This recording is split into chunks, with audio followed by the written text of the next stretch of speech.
that the prayers of all 13 million Pennsylvanians rest with this Clairton community, rest with those two individuals who lost their lives, and with those who continue with this struggle.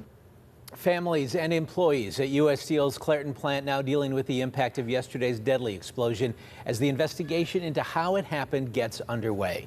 Thanks for joining us at 5. I'm Ken Rice. And I'm Christine Sorensen. Tonight we have team coverage as everyone in the Mon Valley comes together for those who are impacted.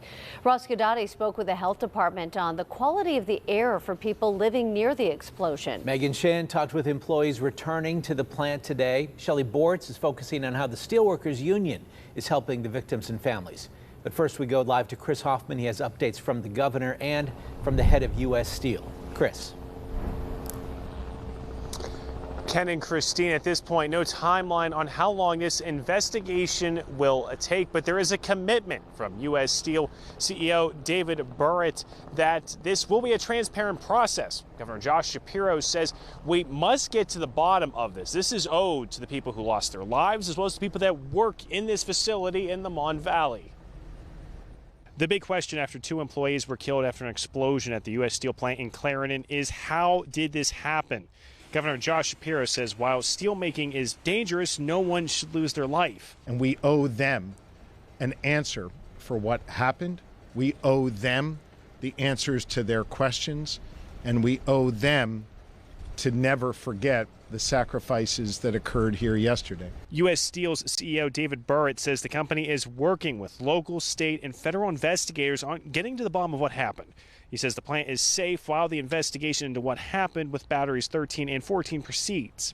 There is no risk at this point in time. If there would become a risk, we would obviously shut it down immediately. According to U.S. Steel, it was a normal day of charging ovens and pushing coke. Routine maintenance was being prepped when the explosion of coke oven gas happened around 10:50 Monday morning.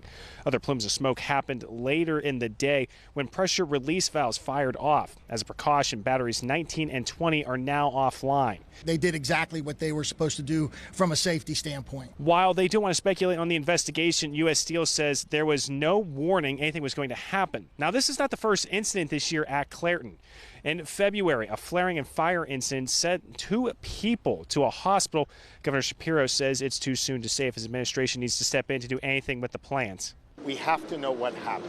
We have to know what led to this. He reiterated on Nippon's promise to make investments to make the plant safer for workers, the community, and environment. I think with the added investment of more than $2 billion initially that Nippon will put into this facility, it will not only allow it to be safer and more efficient, but ensure that steelmaking will continue in this region.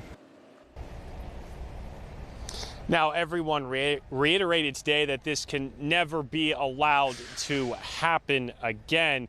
U.S. Steel stresses that if anyone at any of their plants ever feels like something is not right, something's off, something's just not safe, they have the right to shut down production. Governor Shapiro also met with one of the victims' families, Timothy Quinn. He was able to learn a little bit more about him today during his visit as well.